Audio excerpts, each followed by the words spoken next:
자, 두 번째 영양소입니다.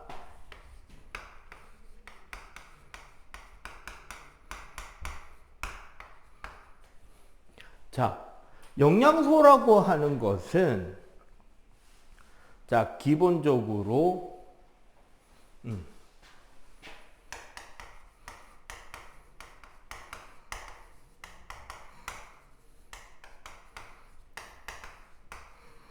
생명체가 생명 활동을 하기 위해서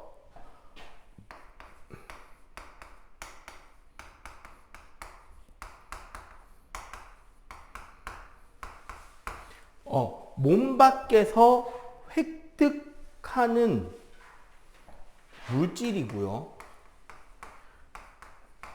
얘네들은 결국 자, 첫 번째 우리 몸에서 어떻게 사용되느냐?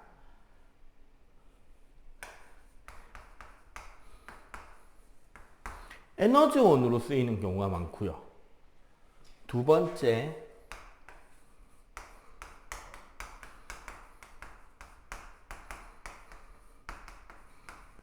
우리 신체를 구성하고 있는 물질들도 있고요. 세 번째,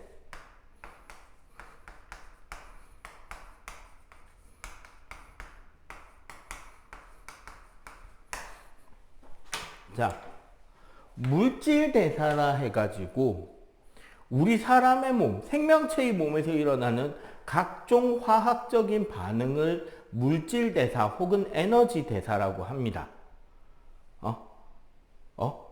그 물질 대사가 잘 일어날 수 있도록 조정해 주는 것이 영양소예요.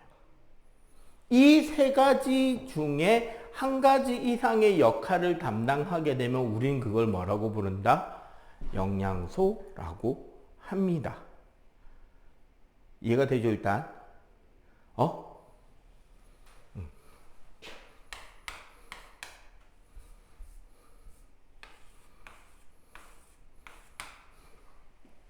자, 그러면 이 영양소를 분류해서 하나하나 설명해 볼게요.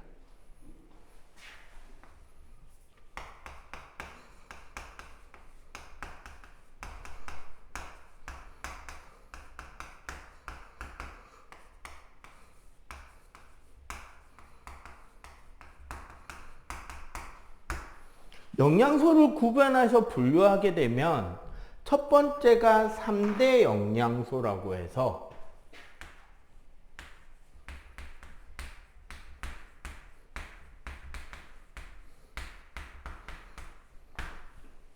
우리 몸에서 에너지원으로 사용할 수 있는 영양소를 3대 영양소라고 합니다. 이 3대 영양소는 각각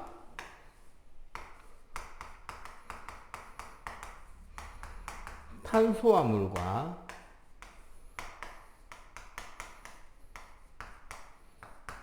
단백질,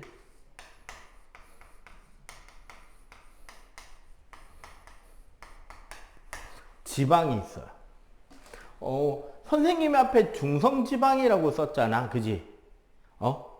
왜냐하면 요 내용이 나중 고등학교에 가면 탄수화물, 단백질, 지질이라고 배우고요. 지질을 이루는 물질 중에 중성지방이 별도로 설명이 됩니다. 그래서 일부러 중성지방이라고 좀 다르게 써봤어요. 됐죠? 자, 탄수화물. 보통 우리가 당류라고 합니다. 당분이 되는 물질들이에요. 탄수화물의 가장 큰 특징은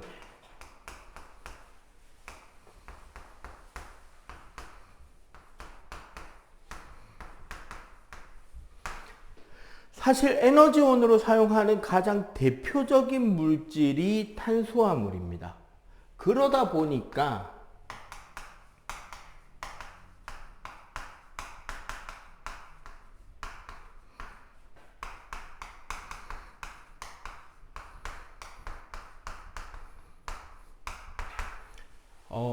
우리가 실제로 먹는 양에 비해서 우리 몸을 구성하는 비율을 따져보면 되게 조금밖에 안 남아있어요. 왜? 매일매일 먹은 양 중에 제일 많이 에너지로 바로바로 써버리는 게 뭐다? 탄수화물입니다. 오케이? 오케이? 탄수화물은 탄소, 수소, 산소가 주 성분이에요.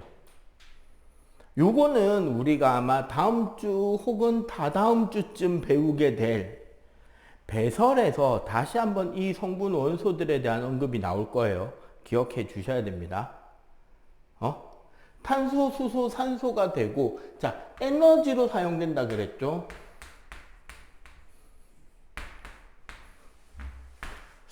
1g당 4kcal 정도 에너지로 사용이 됩니다. 보통 우리가 이제 탄수화물이라고 하는 거는 아까 우리 그 영양소나 이런 이야기할 때 식물할 때도 이야기했지만 뭐가 있었다? 광합성으로 인해서 만들어진 에너지를 어떻게 한다? 영양기관에 저장한다 그랬잖아. 그지? 가장 대표적인 물질로 식물이 에너지를 저장할 때 쓰는 당류인 녹말,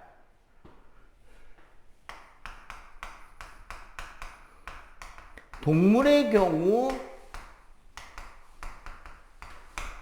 하는 글리코젠이고, 기본적으로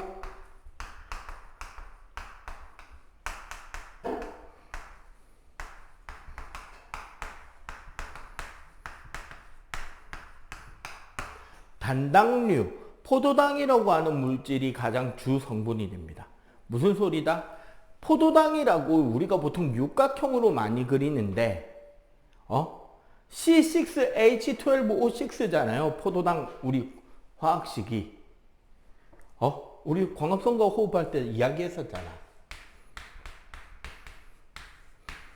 얘 분자 모양이 보통 우리 이렇게 육각형으로 그리거든요. 왜 육각형인지 감이 오죠? 탄소가요. 요런 식으로 연결이 됐고, 여기에 이제 수소하고 수산화기가 연결이 돼서 포도당이 되는데, 얘가 한 개인 거를 단당, 그럼 두 개가 붙어 있으면 뭐라고 부르면 좋을까요? 포도당 두 개가 붙어 있으면 2당, 당이 두 개 붙었으니까 포도당 같은 단당류가 쭉 연결이 되면 뭐라고 부르면 좋을까? 다당. 알겠어요? 다당류, 이당류, 단당류라고 부릅니다. 알겠죠? 이게 뭐다? 탄수화물입니다. 어디에 많다? 녹말 이야기 나왔으니까 어디에 있겠냐? 우리가 먹는 것 중에 탄수화물 들어있는 거. 밥, 국수, 빵, 밀가루, 쌀가루, 우리 곡물들 있죠? 거기에 많이 들어있고, 또 당분이라 그랬잖아. 당류, 이거 당분이란 소리예요. 설탕, 꿀 이런 것처럼 달달한 맛 나는 거 전부 다 탄수화물이라고 생각하시면 되겠습니다. 됐죠? 됐지? 자, 두 번째, 단백질.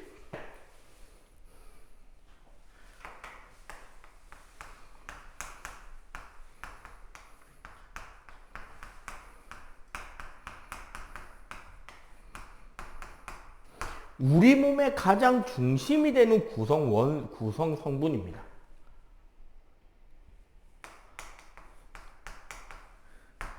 세포들 다 단백질이고요. 효소나 항체, 우리 혈액의 혈구들도 우리 나중에 세포라고 부를 거예요. 적혈구, 백혈구 이런 것들 있지. 소화효소들, 항체들 이런 것들 전부 다, 심지어 우리 손톱, 발톱, 머리카락도 다 단백질이에요. 이게 우리 몸의 주 구성 성분이 됩니다. 호르몬도 있네요, 그래. 특히 여기서 보면 효소라던가 호르몬의 형태로 뭐를 하기도 한다?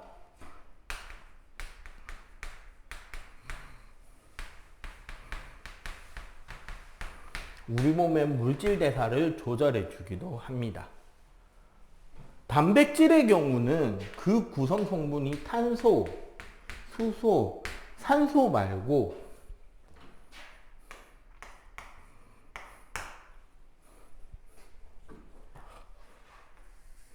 요 질소라는 원소가 추가로 더 들어갑니다.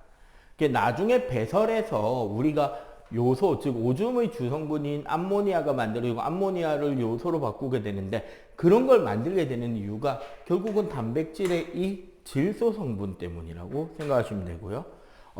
단백질 역시 4kcal/g으로 에너지를 내는 거는 탄수화물하고 똑같은데, 언제 단백질을 쓰냐면요. 기본적으로 우리 몸에서 탄수화물 다 쓰고, 탄수화물이 다 떨어져 갈 때쯤이 되면 우리 몸에 탄수화물 남은 거를 저장해 놓는 게 지방이란 말이야. 사실 돼지고기 비계 많이 먹었다고 지방이 쌓이는 게 아니에요. 뭘 많이 먹었을 때 살이 찐다? 탄수화물 많이 먹어서 찌는 거야.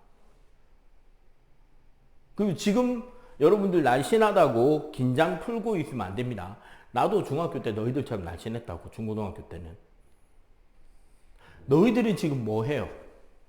한참 자라고 있는 중인지 생장하는 중이잖아. 맞죠? 2차 성징이 나타나기 시작하고 근육 운동이 활발해지고 몸에 근육이 붙고 키가 한참 자라는 중이잖아요. 거기에 에너지 쓴다고 덜 찌는 거일 수도 있어요. 오케이? 자, 하지만 우리 몸의 에너지원으로 쓰일 때는 제일 마지막에 쓰입니다.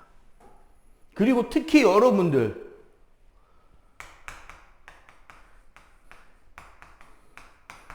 우리 몸에서 가장 중요한 구성 요소니까 당연히 생장기 때 많이 섭취해야 됩니다. 충분히 먹어야 됩니다. 그러니까 여러분들 고기 맛있지? 맞죠? 고기는 육해공 안 따지고 소고기, 돼지고기, 닭고기 안 가리고 다 맛있지? 맞지? 맛있을 수밖에 없어요. 지금 여러분들 몸에 제일 많이 필요로 하는 원소를 뽑으라면 난 단백질을 뽑을 겁니다. 오케이? 자,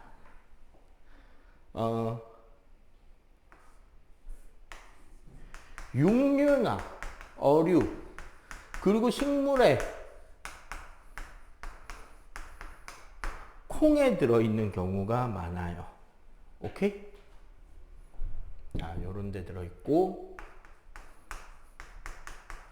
그 단위체는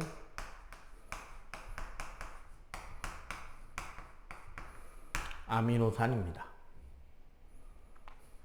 지방.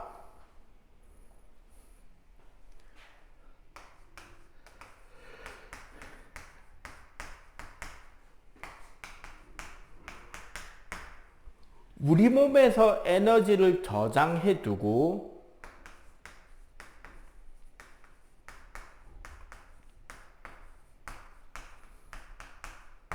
체온을 유지하는 데 큰 도움이 되는 것이 지방이에요.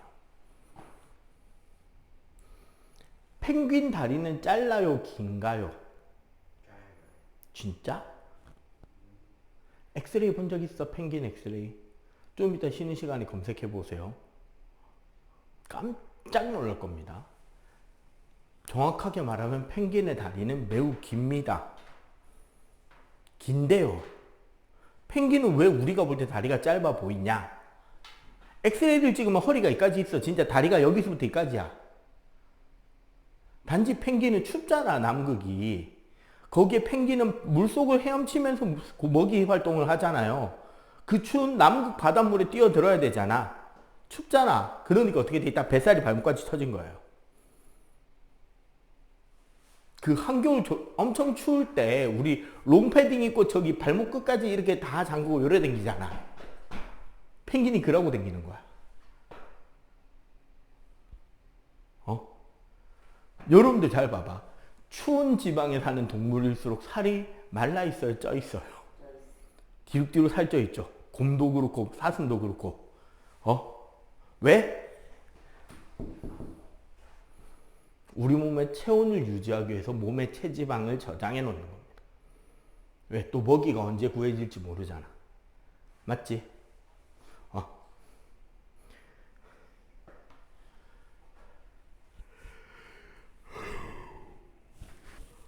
기본적으로 다니체는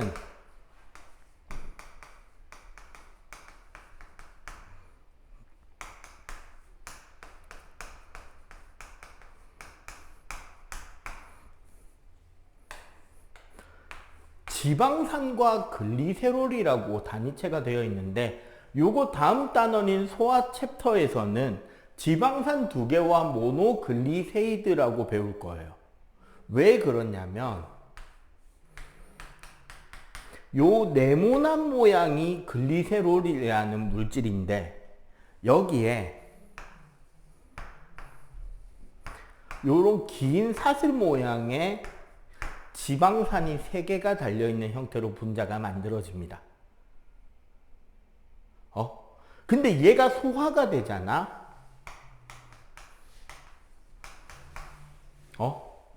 그럼 어떻게?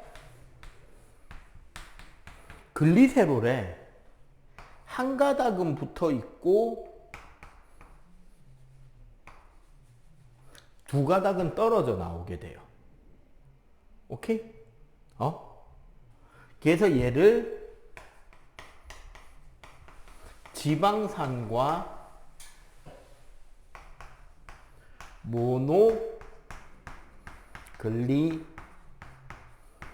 모노글리세이드라고 합니다. 자, 지방은 왜 에너지를 저장하냐면요.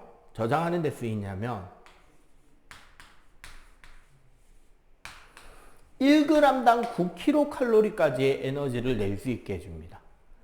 그러니까 우리 몸에 많은 양의 에너지를 저장할 때 어떤 게 제일 유리하다? 지방으로 저장해 놓는 게 제일 유리하다는 거지. 이해가 돼요? 이해가 되지? 자, 그리고 지방의 성분 역시 탄소, 수소, 산소입니다. 그러니까 실제로 뭐냐면 살이 찐다와 살이 빠진다의 핵심은 그거예요. 내가 오늘 하루 동안 먹은 양과 내가 하루 동안에 살아있기 위해서 반드시 써야 되는 양 플러스 내가 활동한다고 쓴 양 플러스 내가 음식을 먹고 소화한다고 사용한 에너지량, 키가 큰다고 사용한 에너지량 다 합친 거. 먹은 양과 쓴 양을 비교해서 먹은 게 많으면 남았죠, 에너지가. 그럼 어떻게 한다? 맨 처음에 간에도 좀 저장해놨다가 혈액에도 저장해놨다가 간에도 저장해놨다가 그래도 남잖아. 그러면 지방으로 저장하는 거예요. 피부 밑에. 그게 살찌는 겁니다. 그러면 먹은 양은 적은데 내가 활동을 많이 했다 오늘? 그럼 어떻게 될까? 양이 부족하잖아. 에너지가 부족할 거 아니야. 그럼 어떻게 한다? 저장해 놓은 거 꺼내는 거야. 오케이? 오케이? 자, 일단 3대 영양소 혹은 우리가 주 영양소라고 하는 것까지 설명을 했어요. 여기까지 정리. 자, 어이구, 조금 카메라가 삐뚤어졌네요. 자, 부영양소에 대해서 이야기를 할게요.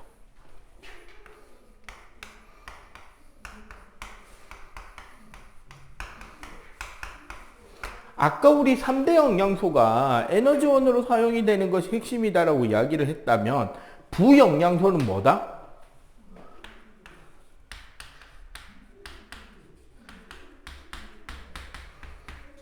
우리 몸에서 영양소로 사용되는 것 중에 뭐다? 에너지원이 되지 못하는 녀석들을 이야기를 합니다. 무기업류와 비타민과 물인데요. 여기는 무기업류가 먼저 적혀 있고 비타민 물이 뒤에 있는데 거꾸로 할게요. 왜? 사실 중요한 게 물이거든. 자, 사람의 몸에 거의 물이라는 거는 우리 몸의 60에서 70%가 물입니다. 사람 몸의 60에서 70%가 물이에요. 여러분들 음료수 중에 2%라고 들어본 적 있죠? 알지? 그 복숭아 맛 나는. 그 음료수의 정식 음료수 명칭이 뭔지 아냐? 2% 부족할 때라고 적혀 있어요. 자세히 가서 한번 보세요. 그게 무슨 뜻이냐? 사실 남자가 한 70%, 71%가 물이고요. 일반적으로. 여자가 한 65에서 67%가 물입니다. 여자가 물이 상대적으로 적은 건 지방 성분이 좀 더 많은 거예요. 사람 몸의 신체 구조상. 그런데 이만큼이나 물이 많은데 여기서 2%의 수분이 빠지잖아? 목말라. 우리가 갈증을 느끼기 시작하는 양이 우리 몸에서 수분이 2%가 빠져나갔을 때예요. 4% 빠져나오면 어떻게 되는지 아냐? 탈수 증상 옵니다. 쓰러져요. 그러니까 음료수 제목이 2% 부족할 때다. 무슨 소리다? 목마름에 이거 사다 드세요. 뭐 그런 뜻입니다, 실제로. 자, 60에서 70%가 물인데 물이 가지는 여러 가지 화학적 특성이 있다는 거예요. 첫 번째, 요거 아마 우리가 2학년 2학기에 아마 뒤에서 어디 배울걸요? 맨 마지막 단원의 열과 우리 생활을 배우게 되는데 2학년 맨 마지막에 이때 우리가 배우는 개념입니다. 물이라는 녀석의 핵심은 비열이 매우 큰 물질이라는 거예요. 비열이라는 거는 개념이 이런 거야. 같은 질량의 물질을 가열을 해서 온도를 1도만큼 따뜻하게 만들 때 얼마만큼의 에너지가 들어가느냐를 따지는 게 비열이야. 즉 비열이 크다라는 말은 어떤 뜻이다? 온도를 변화시키기 쉽다, 어렵다? 어렵다. 비열이 크면 클수록 봐봐. 똑같은 물질 1kg을 그러니까 물질마다 다를 거 아니야. 물질들 1kg씩을 모아놓고 열을 가해서 온도 1도 올라갈 때 누가 제일 먼저 올라가느냐? 비열이 제일 작은 놈이 먼저 올라간다. 그러니까 비열이 크다는 거는 그만큼 큰 에너지를 가해야 1도 올라간다는 소리야. 근데 물은 비열이 큽니다. 근데 우리 몸의 70% 대부분이 물이에요. 무슨 소리야? 사람의 체온은 쉽게 변한다, 쉽게 변하지 않는다? 그쵸, 쉽게 변하지 않는 거.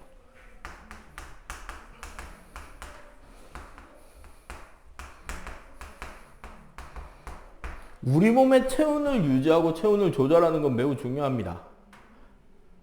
뭐 코로나 걸려보진 않았죠. 내가 기억하기로 너희들은 몰라. 나랑 수업하기 전에 걸려서 들어놓은 적은 있는지 모르겠는데 적어도 코로나 때문에 들어놓은 건 없는 걸로 기억하는데 내가 한번 들어놓았나? 수업 초기에? 가족들이 한번 걸리면서? 아니다. 내가 들어놓고 다시 복귀하고 여기 왔다. 너희 한 해 전에 애가 내 코로나를 겪었구나. 코로나 때문에 들어놓은 적 없잖아요. 우리 수업하면서. 근데 여러분들 코로나 걸려본 적은 있죠? 그때 체온 막 40도 넘어 올라가니까 막 해열제 먹고 했잖아. 해열제 먹고 우리 타이레놀 먹고 했잖아. 왜 그걸 먹었을까요? 체온을 낮추는 약. 우리 몸에서 일어나는 여러 가지 화학 반응은 효소라는 녀석들이 일을 하는데 얘네들도 광합성과 똑같아요. 40도 넘어가면 일을 안 해. 그럼 어떻게 된다? 우리 몸에서 정식으로 일어나야 되는 각종 화학 반응이 일을 안 해버리면 죽는 거야. 그래서 체온 40도 넘어가는 게 매우 위험한 거예요. 어쨌거나 40도 이상까지 올라가려고 하면 최대한 빨리 체온은 떨궈야 되는 거예요. 38도 부근으로. 35에서 37도 여기까지. 근데 그게 생각해봐. 우리 몸에 비열이 작으면 휙 올라도 휙 떨어져, 휙 올라도 휙 떨어졌다고. 난리 납니다. 다 죽는 거예요, 그러면. 그래서 어떻다?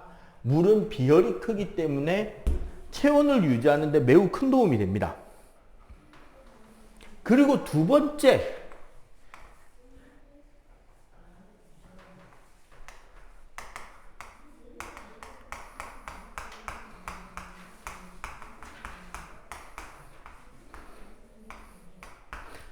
상당히 많은 물질이 물에 잘 녹습니다.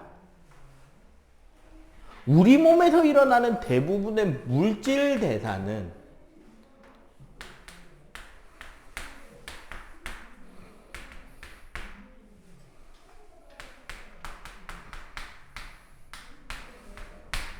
첫 번째로 우리 몸에서 일어나는 각종 화학 반응들은 전부 다 수용액인 상태에서 일어나고요. 두 번째로 우리 몸에서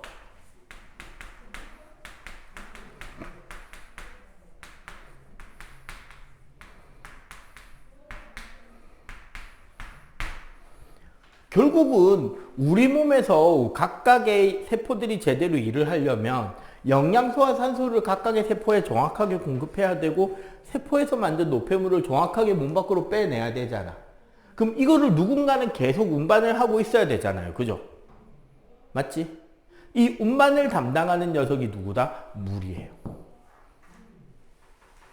그래서 그런 이야기 할 거야. 이제 슬슬 사춘기가 다가오고 2차 성징이 드러나면서 여드름이 조금씩 올라오려는 기색들이 보이죠? 응? 물 많이 마시면 훨씬 좋습니다. 피부에도 그렇고. 왜? 사실 물을 많이 마시면 어떻게 돼요? 소변으로 많이 나가죠. 근데 우리 몸에서 소변을 누는 게 뭐냐면 아마 다다음 주쯤에 배우겠지만 아니면 다다다음 주쯤에 배우겠지만 우리 몸에서 생긴 노폐물을 몸 밖으로 빼내는 과정이란 말이야. 그거를 하는데 원활하게 뭐가? 물이 필요하다는 거죠. 응?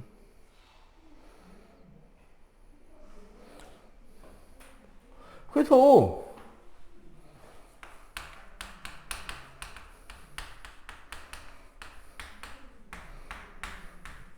우리 몸에서 가장 많은 물은 체온을 유지시키고 물질을 운반하고 물질 대사가 원활하게 잘 일어나도록 도와주는 물질이 됩니다.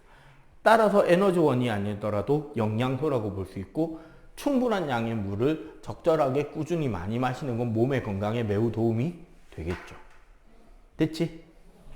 자, 두 번째.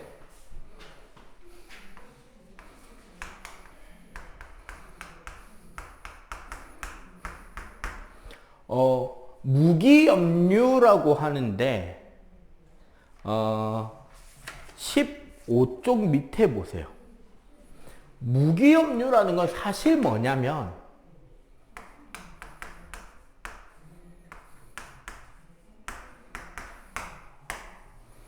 이온들이에요. 이온.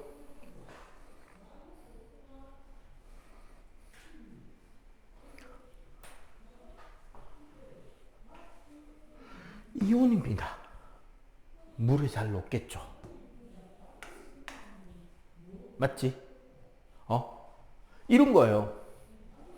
무기염류가 우리 몸에 쓰이는 건 첫 번째로 우리 몸을 구성합니다. 칼슘은 뼈나 이빨, 치아를 이루죠. 철분은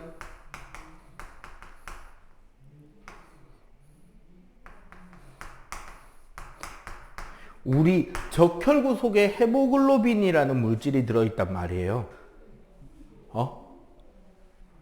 그 다음에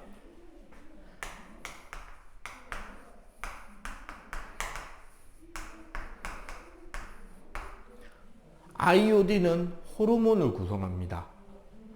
티록신이라고 우리 몸의 체온 조절할 때 필요한 갑상선 호르몬이 있거든요. 그게 재료가 아이오딘이에요. 나트륨은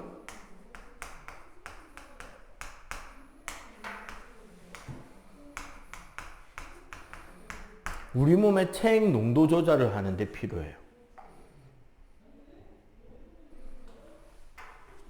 뭐 그 외에 인 등등등 뭐 아연 여러분들 그거 있잖아요. 우리 영양제에 보면 각종 금속 원소나 막 그런 원소들이 적혀 있잖아요. 나트륨, 아연, 뭐 철 이런 것들. 마그네슘 뭐 눈 밑에 바르르 떨리면 마그네슘 부족이다, 아연 부족이다 뭐 그런 것들 들어본 적 있을 거 아니야.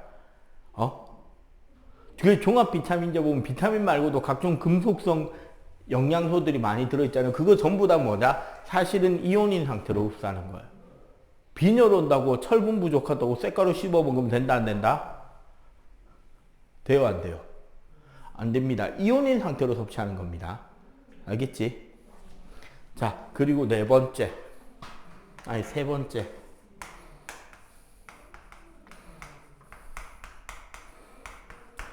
개인적으로 진짜 제일 싫어합니다. 뭘 싫어하냐면요. 다시 비타민으로 바뀌었어. 땡큐. 비타민. 이번에 교과서 개정되면서 바뀌었구나. 난 계속 바이타민이라고 쓰고 있었는데. 원래 비타민이었어요. 근데 전 대통령쯤에 막 우리나라에서 쓰는 외래어의 한글 표기법을 미국 기준으로 맞춰야 된다고 바이타민이라고 부른 적이 있었어. 비타민입니다. 비타민의 가장 큰 특징은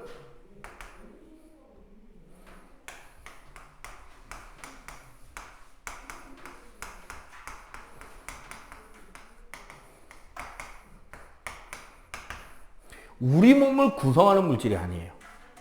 무슨 소리다? 3대 영양소, 물, 무기염료까지는 전부 다 우리 몸의 구성 성분입니다.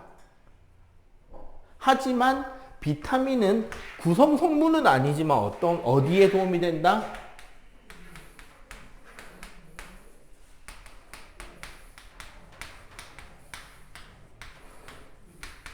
우리 몸에서 일어나는 각종 물질 대사가 조정되는데 반드시 필요한 물질이에요. 그래서 어떻게 해야 된다? 매일 꾸준히 섭취해야 됩니다. 왜? 우리 몸에서 만들어낼 수 있는 물질이 아니야. 특히 비타민은 수용성 비타민이라고 비타민 B군과 C가 있어요.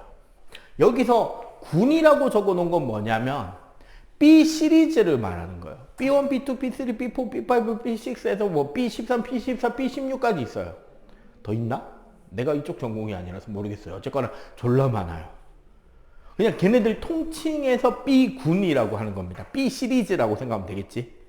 그리고 지용성이라고 해서 A, D, E, K가 있고요. 과일이나 그런 데 많이 있고, 여러분들 비타민을 충분히 먹었는지 아닌지 확인하는 방법 가르쳐 드릴게요. 남자는 쉬워. 화장실에서 액체 배설을 한 뒤에 색깔을 봤을 때 노란색이 아니면 비타민 부족한 겁니다. 되게 쉽죠. 왜냐하면 그 비타민 중에 B군하고 C가 노란색, 주황색이에요.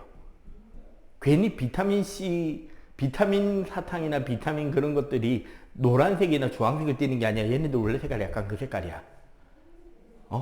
그래서 그걸 내가 충분히 먹었잖아?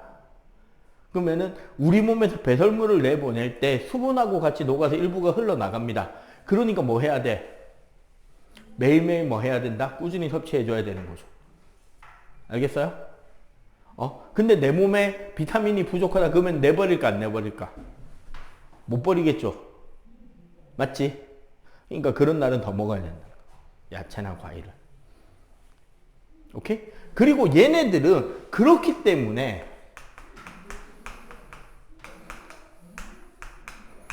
시험이 되면 가끔씩 결핍증을 물어보는 나쁜 선생님들이 계십니다.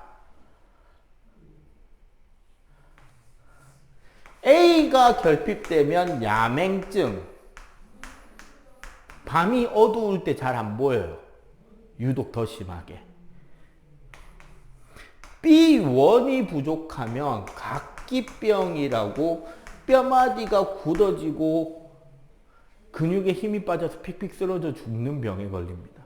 보통 B2는 피부병, C가 괴혈병이라고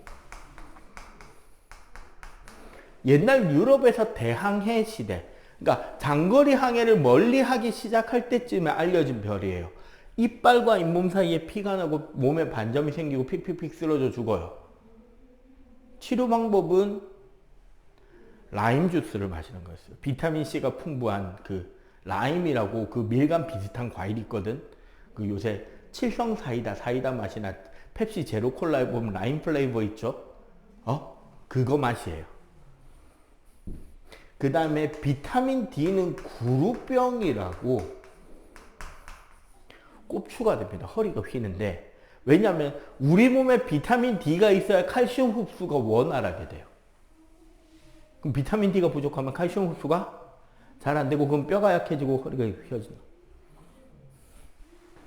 그리고 E가 비뇨, K가 혈액응고,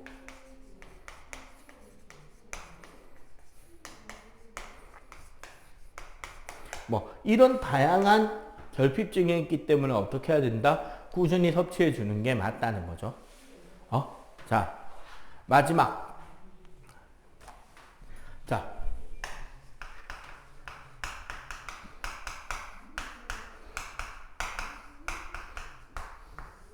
그러면 그 어떤 음식이나 이런 거에 그 영양소가 있는지를 확인하는 실험, 그러니까 어떤 영양소는 어떤 실험 약품으로 어떤 색이 나타나면 영양소가 들어있다라는 것을 확인하는 내용들이 있다는 거죠.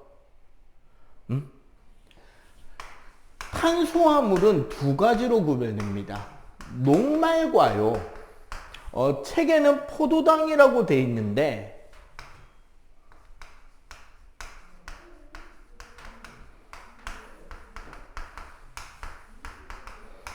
단당류, 이당류, 설탕 빼고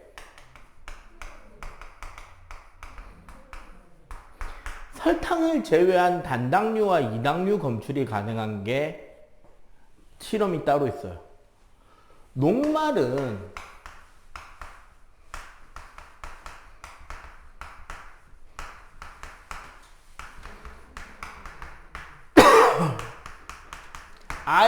아이오딘화 칼륨 용액이라고 돼 있는데 사실 이거 여러분들 학교 보건실에 가면 있습니다. 여러분들 다쳐서 보건실 가면 제일 먼저 발라주는 게 이거예요. 뭐? 빨간 약. 그 포비든 용액이라고 이상한 빨간 약 꾹꾹꾹 해서 뭐 상 끓기거나 상처 난데 이렇게 막 발라주잖아. 소독약 대신에 쓰는 빨간 약 있잖아요. 그게 아이오딘화 칼륨 알코올 용액이거든요. 약 이름으로는 포비든이라고 합니다. 뭐 다른 약 성분이 들어있는데 주 성분이 얘야. 얘가 살균 소독 기능이 좀 있어서. 여기에 청람색 반응이 납니다. 청람색이라는 건 군청색. 선생님 지금 청바지 바지 색깔 있지? 이거보다 좀 더 진한 색깔로 나와요. 진한 군청색, 진한 파란색 있지? 되게 어두운 파란색. 그 색깔이 납니다. 그 다음에 포도당이나 설탕을 제외한 이당류는 베네딕트 용액이라는 용액을 쓰는데 반드시 뭐 해야 된다? 가열을 같이 해줘야 돼요. 하면 황적색의 색깔이 드러나면 영양소가 들어있는 겁니다. 그 다음에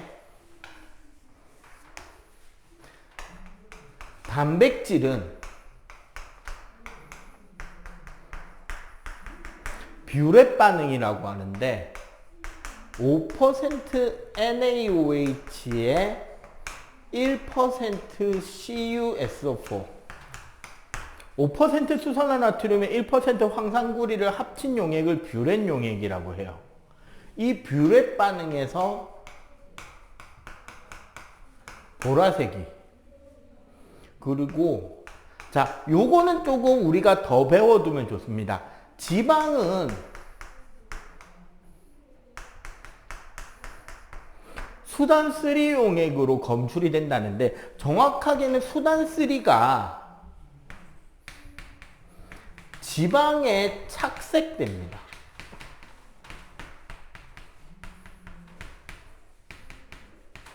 자, 우리 그 교재 잘 봐봐. 그 수단 3 반응. 지방과 중류수를 섞은 곳에 수단 3 용액을 떨구니까 지방만 색깔이 바뀌었죠. 여기요. 지금 여러분들 지금 거기 교재가 없는데 요 그림. 자, 요 그림 요거 봐봐. 여기 봐봐, 여기. 위에만 빨갛게 물들었지 밑에 물에는 물 안 들고. 요 그림. 오케이? 그래서 얘네들은 지방에만 착색이 됩니다. 수단 3가 지방하고만 결합이 잘 이루어지거든요. 물하고 안 친하고. 그래서 지방이 있는 곳이 선홍색으로 색깔이 바뀌는 거예요. 근데 이거 말고 사실은 더 검출하기 좋은 실험이 있어요.